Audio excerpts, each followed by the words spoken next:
You're trying to hold it together. Someone says one sharp thing or the conversation just turns and you feel it start. The throat tightening, the heat behind your eyes. And the first thing you think isn't even about the moment anymore. It's a small rising panic. Please, not now. Please don't cry right now.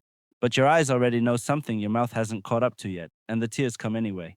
Here's the part that actually hurts, though. It usually isn't the crying, it's what comes after the embarrassment.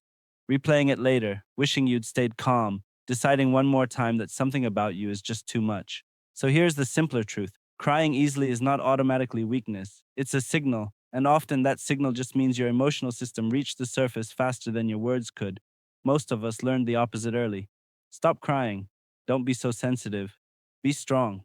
You heard some version of it enough times that the tears themselves started to feel like the problem. They were never the problem. Psychologists sometimes call part of this high sensitivity. The idea that some people are simply more sensitive to what they take in, maybe 1 in 5 of us. It isn't a flaw. For a lot of people, it's simply how they've been since they were small. Because for some people, emotion simply moves faster than language. You feel something, a tone of voice, a look that shifts, a small disappointment someone else would shrug off. And it's already in your body before your mind has had a chance to name it. Your tears arrive before your sentence does.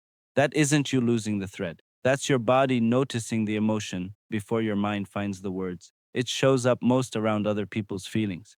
Sometimes the obvious ones, like a sad scene in a film, but just as often the small stuff, a friend's voice going a little flat on the phone, or a stranger getting unexpected good news in some place you'll never visit again.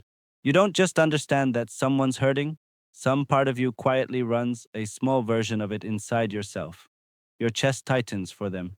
That's not weakness, and it's not for show. It's the same wiring that makes you the one who senses something's off in a room before anyone says a word. And then there are the tears themselves, which we're quick to read as falling apart. Often it's closer to the opposite. The pressure builds, the throat closes, the eyes fill, and then, after a real cry, you feel tired but somehow lighter, like the air after a storm. Crying can help the body let go of stress and settle back toward calm.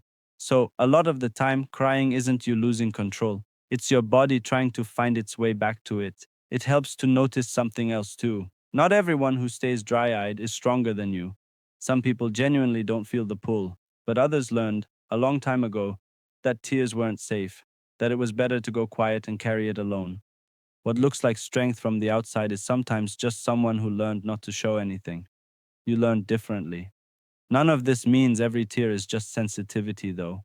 If the crying feels constant or out of your control, or it's starting to get in the way of your days, that's worth taking seriously. Sometimes it's being run down or stretched too thin, and sometimes it's something heavier, like anxiety or depression.